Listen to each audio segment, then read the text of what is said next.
哥要冰西瓜不？跟你这么特别的时间跟大家一起见面哈，一定要告诉我们一些你没有在其他的节目当中透露过的行踪。最近在忙些什么？准备哪些作品？最近在忙什么？最近在录一个我们团的团综。就是不是上次在别的地方说的那个团综，是第二个团综。上次录的还没播，但是第二个就开录了。那这个团综是什么样的？有什么样的内容呢？跟运动相关吗？哎，你问到了。这一次团综的话，我那趴是跟运动有关的。运动有关的。对，我那趴是跟运动有关的，而且是一个有那么一点渊源的一个运动。对，然后运动完了到现在。这背上所有肉都在痛，啊，是吗？全肌肉都在痛。对，但是就是，你懂那种运动完肌肉痛了以后，你再去把它打一打，然后你再站起来以后，它就很紧实。在健身房，如果说今天是练腿日的话，你练完之后就会第二天走路都不会走那种。但是它好了以后，你会感觉你的腿像重生了一样。有的时候你没有那种痛，你会觉得生活中缺少了点什么。是的，感觉白来了啊，就是这就是运动的一种快感、内力，对吧？可是我很难相信你还有这种痛，因为你几乎就是住在训练室的人呢。毕竟专业的部分，对口的东西不一样嘛。这次去了一个自己非专业领域，那运动的方法也不太一样。哇，好期待啊！就不能再透露了，对不对？对，就不能再到这里就没了。这是第一次说啊，前面一次我们在一个节目里说了一个团综，这已经是第二个新团综了。然后我们非常期待运动的部分哈。他们应该在问两个段上个啥时候播？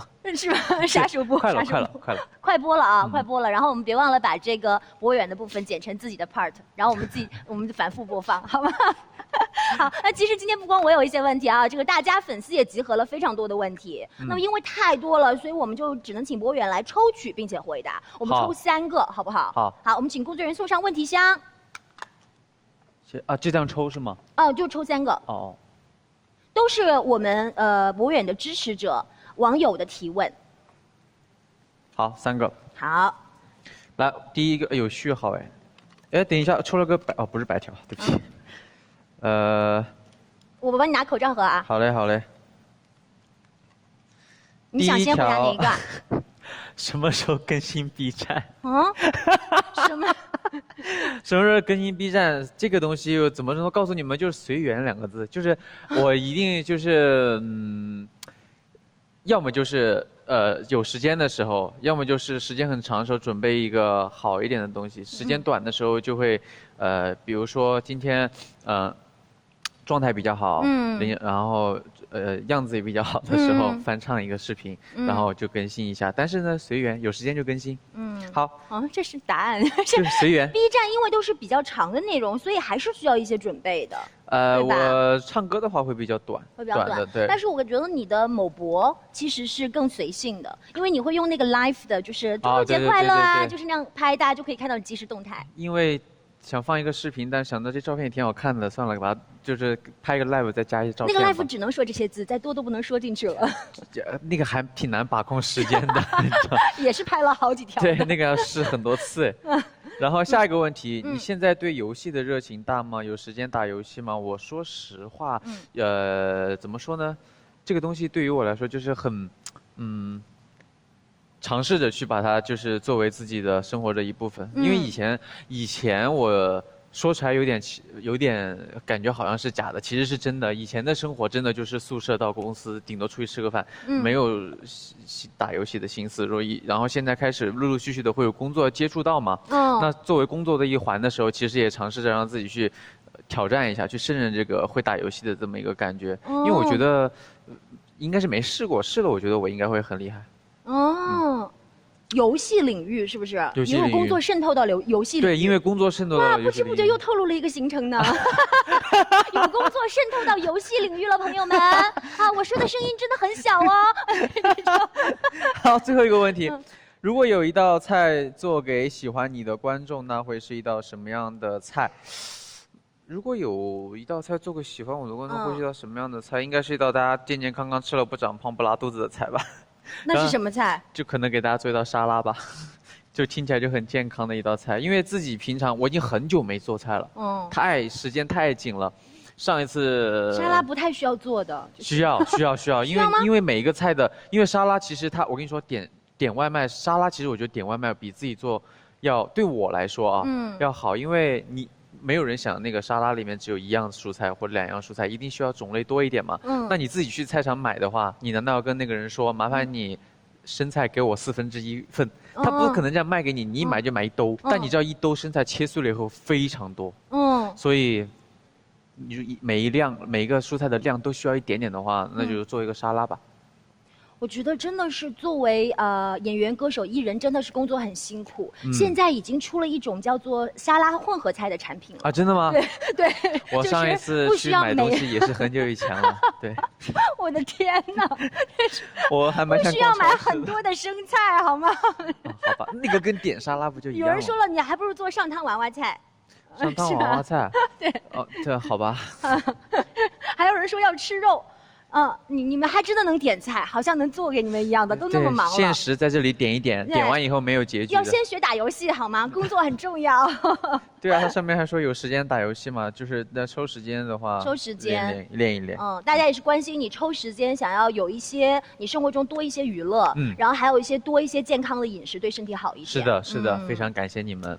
谢谢。那么上一期呢，这个博远在直播间里官宣了中国赛艇运动青年助力大使和荣誉舵手，然后呢，也是不久前奥运会结束之后去了这个国家水上中心探班。没有错。国家水上中心，我想大家应该都没去过，那是一个什么样的一个场景？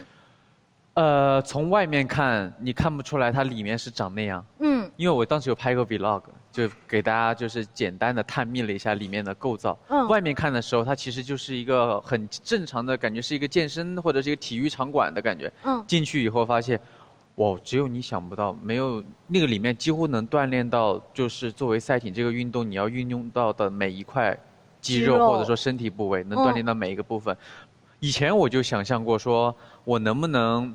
比如说练核心这个东西，我们不是在平常自己会要波比跳那种，对波比跳这样的吗？它里面会有一个练核心的一个仪器，我虽然忘了，高科技，我虽然忘了名儿，它会把你的脖子、手啊这样绑好了以后呢，你前面会看到一个屏幕嘛，那你这样站着，你的核心肯定是稳的，然后上面你的重心就会在这个圆的中心。就你一晃，它就不在那个中心。你可以跟踪它。但是当这个机器它会360度的开始这样转，那你自己必须平衡啊。对，当你整个人你被这样控制着，然后其实脚已经不是踩着了，是你有失重感了。但这个时候你就会发现你的重心已经不在这个圆的中间了，已经到处偏了。你就要靠核心去把那个劲儿掰回来，且维持住在那个圆心。然后去练习你的核心，就是你不用去这样狂，我以为那样会很轻松，结果我上去大概试了也就5分钟吧，全身是汗，全身是汗，超级厉害，但是也真的感觉到这科技日益进步，让运动员们真的就可以很直观的看到自己的身体状况，蛮厉害的。所以现在的训练跟我们以前想象中在操场上挥汗如雨的是有很大区别的。也正是因为我们国家的科技在不断的强大，在不断的进步，运动员的训练手段在不断的进步，加上我们运动装备的不断进步，然后我们的运动员才会获得那么好的成绩。那么今年东京奥运会呢，中国赛艇还有皮划艇队取得了2金2银2铜的好成绩，中国代表队更是创造了多次的历史时刻。粒子狂热也非常荣幸为他们制作了东京奥运会的战袍，见证他们的荣誉。让我们再一次为健儿鼓掌，嘿！好，那其实运动员的生活跟演员、艺人、歌手有一些相通的地方，都是需要在台下磨练10年功，才能有赛场上或台上的那1分钟的一个绽放。没有错，在台下的时候就是台上看着处变不惊的，台下就是哇，各种。准备的特别充分才可以。所以如果你在训练的时候选择这些训练装备的话，你会往什么方向去选？训练装备啊，一个瑜伽垫其实就可以了。瑜伽垫。对，加一个那个就是那个放松肌肉的那个滚筒。筋膜枪，买了我自己也够不到呀。对，有，但是都会让，比如说让队友啊，让经纪人帮我这样哒一下，但是自己会有一个泡沫滚筒摆在床上，你拿脚这样去。滚它，把那个肌肉放松可以。训练的话，就一个瑜伽垫就够了。装备就是那个穿着方面呢？透气的。然后如果是今天是要去不动的话，包括跳舞运动内不动的话，我可能会穿怎么帅怎么来，牛仔裤啊什么的。但是呢，如果今天一旦要运动啊，练习啊。那我可能就是要穿一些像这样就是宽松一点的裤子，但是颜色要好看。时尚。但是我都不理解你说的那个怎么帅怎么穿，因为我觉得怎么穿都帅，是不是啊？谢谢。我是帮所有的网友们在说的啊。谢谢好。